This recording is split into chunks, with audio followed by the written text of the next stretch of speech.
So what's going on, guys? This is Spartacus Bringer Rain coming at you with a toy review on the Marvel Legends Beetle. Of course, a lot of people are really excited about this figure, especially that we're getting a first classic Beetle. Of course, we have the figure in a window box display with the Marvel and Spider-Man logo on the bottom of the box. And on top of the box, you have the Legend Series logo. And on top of the box, you have a symbol of Spider-Man. And on the side of the box, you have an image of Beetle. Of course, in the back of the box, you have an image of Beetle and Tombstone. And on the bottom of the box, you have an image of all the figures of the wave. And on the other side of the box, you have an image of Tombstone. So let's crack this bad boy up and let's look at the action figure. And now that we took this figure outside its packaging, my first initial thoughts about the figure is that it's a good figure to have, especially if you're trying to build your Spider-Man villains. I know a lot of collectors are really excited about this figure, especially if we're getting a classic Beetle. I am digging the metallic green on him and the metallic purple as well. But anyways, let's get into the accessories first and let's look at the action figure. These are the accessories that comes with the action figure. It does come with one pair of canopies, one pair of translucent wings. We're first going to take a look at the wings first, and then we'll take a look at the canopies. These are the first wings for the Beetle. I think Hasbro did a good job on them. They're nice and translucent. They're not too bad, but I believe that they use the same wings as the other Beetle. I believe so, because they do look the same. I do not have that Beetle to compare it with, but they do look similar. And of course, this is the other one for the other wings. I think they're about the same. There's not really a big difference between them. They do have a hinge, so you can move them all around wherever you want, up and down. You can't put them side to side, but it's not too bad. I can't complain. How you place the wings into the figure is that the wings have a peg, and the bag has the hole. You just gotta match the holes, and then you just peg it down. You just gotta watch out too, because you don't want to use too much force onto the peg, because you might break it.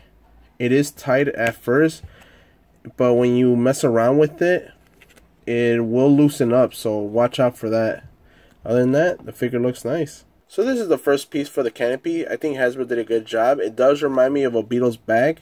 It does have a metallic purple for it to stand out, so I think they did a good job on that as well.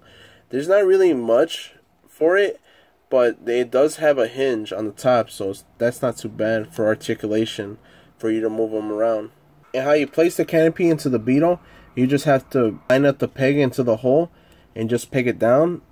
Like always, be wary about that, because it is tight, so you want to make sure you don't use a lot of force into it, because you might break it.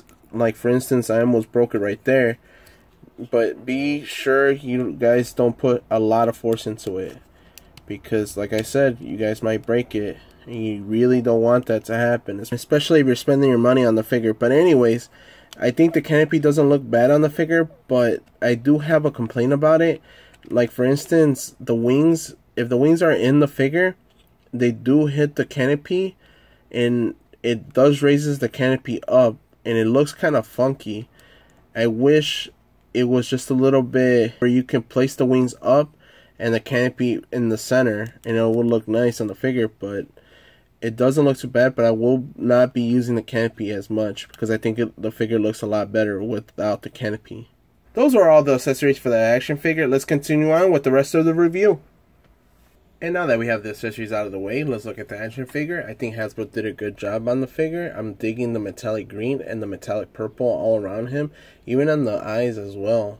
I think they did a good job on the head sculpt. Like, it's not too big, not too small, so I'm digging that. There is an issue with the wings. When you mess around with the wings too much, the wings do get flimsy because of the peg.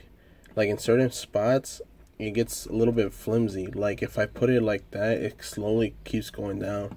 So be worried about that if you're going to mess around with your figure a lot. So watch out for that. I mean, I'm digging some of the sculpting figure, like his legs, his boots. They're all metallic purple, so I'm really digging that. There is kind of plastic mold, like you can tell from the side of his leg. So that's unfortunate, even in the other side. So they did kind of a sloppy job on that. And I am mad that there is some kind of paint chipping on his arms. Like when I took him out of the package, there was paint chipping on his arm, on this arm, and I believe on this arm as well.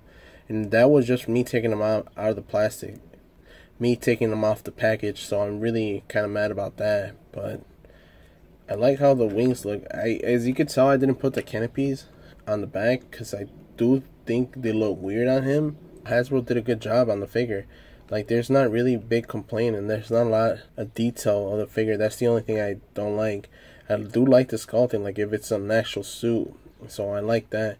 But anyways, let's continue on with the rest of the review. Now to get into articulation of the figure, his head is in a ball joint, so it can move up quite a bit, so that's good for flight posing. He can move his head down, does have a swivel on his head, can move all around, so that's not bad. Can move his arms out about that much out, so that's not bad either. Does have a swivel on his bicep, so that's not bad. Does have double jointed elbows, so that's not bad either. Does have a swivel on his wrist. Does have a hinge on his wrist as well. Can crunch forward quite a bit, so that's good. Can crunch out that much, so that's not bad either. Does have a swivel on his waist, that's good. Can do the splits about that much out. Can kick out.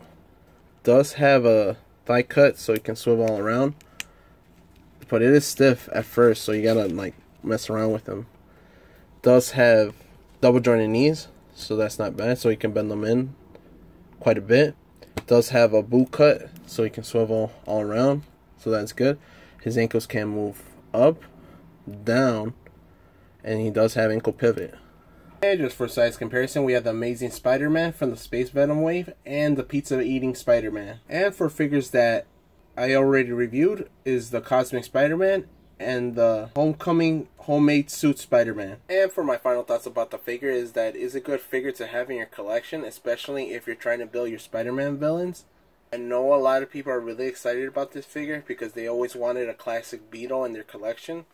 If I was to rate this figure a 1 out of 10, I will most likely rate it a 6. And the reason for that is the figure does get points off for the paint chipping and the plastic molding that you could tell that it was way off. When a figure has paint chipping right off the package, it bothers me like crazy. And that is a good figure to have in your collection. But anyways, I hope you liked this review. If you could please like, comment, subscribe for more content coming your way. And as always, have a good one.